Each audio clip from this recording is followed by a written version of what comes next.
Good morning, everybody. What is going on? What is the word? If you're not caught up with the One Piece manga, bro, without saying too much, just keep it pushing because we got spoilers in here. We're going to talk all about it. Now, let's get right into it. God's Knights, man. The God's Knights are here. The God's Knights are moving. Saul makes an attempt to try and rescue the Skilled Children from whatever state they seem to be in, while in the process still being led to the harbor by Gunko.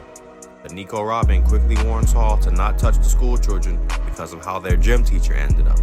And this right here is exactly what happened to the gym teacher. With the God's Knights that have been put on Elbaf, we've seen all of their abilities, so I'm gonna say these thorns belong to one Saint Summers. Sanji makes a worldwide announcement to other people in the country. The rest of the giants at the party are fully made aware of what's going on, yet at the same time, they only seem to know about the school children and the fighters. They have no idea about Loki being released. I know it's gotta be at least one giant that's on Elbaf right now. Like, man, when Shanks was here, it wasn't all this bullshit going on. We're gonna have to look at the possibility that Luffy may have sold Usopp's dream. This may be Usopp's first and last time to Elbaf, and it ain't even his fault. Ain't it crazy? But anyway, our Elbaf firefighters, otherwise known as Fire's Fallers, has been dispatched. They are on the scene. As they draw their way closer to the action, a giant skeleton appears from the trees, smacks the shit on them. The firefighters are out of there. The elders and everybody else at the party they can't believe their eyes, but they're like, nah, he ain't just do that. No, not our firefighters. Yes, your firefighters, bro. And the Holy Knights, Saint Summers, on the other hand, having a ball.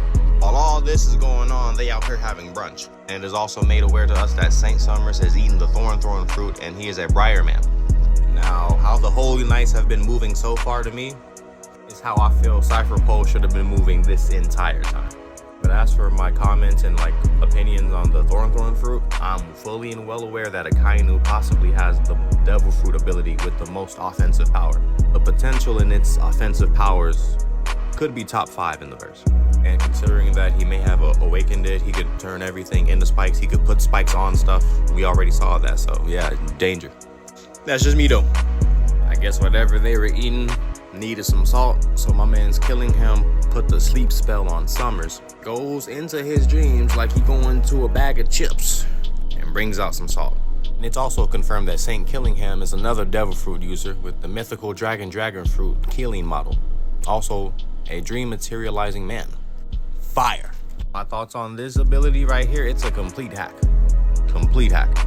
Everything that I've seen so far of Saint Killingham's abilities, him and Perona would make a dangerous team up. Cause you depressed and you tired? Oh yeah. Put Perona in the God's Knights.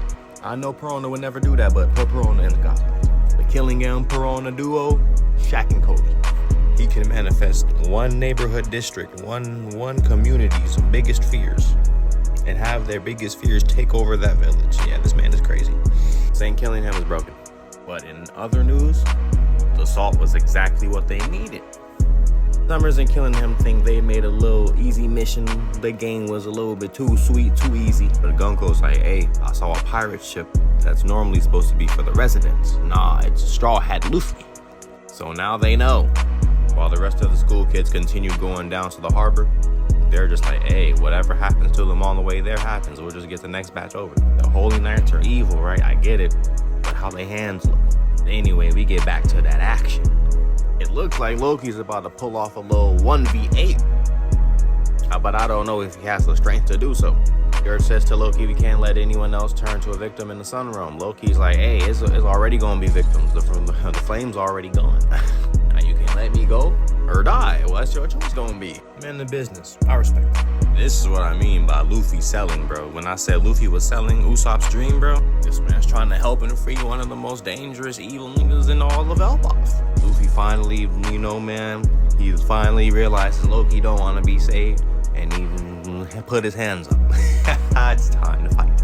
I know the screen's looking a little tiny. I got you. Zoro looking at Luffy like, hey, because you better do something. Well, what you gonna do, bro? What you gonna do? Zoro was the perfect person to come along with Luffy for this Loki situation. I'm so glad that we got to see this. Luffy hits Loki with a gum arm balloon and he's out of there. Falls down to the ground immediately. It's not Loki's fault though. He was stabbed and beat up by the Holy Knights. Luffy makes one request to Hazardin, and that request is to please save his life. Luffy's got a good heart, but I believe this is extreme selling for the people of Elbaf. They chained him right back up. Luffy sitting on one of his horns. We do remember that these horns were the mark of the ancient giants. Here at the bottom, we have a distinct memory of the two as younger brothers. We get flashbacks of Loki and Dory as kids. Loki disrespects his moms. He's like, hey, your mom ain't even a real giant for real, man. Ooh, yap, yap, yap. Azrael gets that axe out. He's like, hey, this man disrespected my OG and killed our pops. This man gotta go. I understand. Mind you, Loki don't even care about all that, because the whole time, he didn't even mean to do that for real. He's saying it's cap. Murder of their father, King Harold, was not intentional. Those are the allegations, but I guess they're far from breed, but we gonna see what's going on. Thank y'all for rocking with me in the meantime. I'll see y'all next week.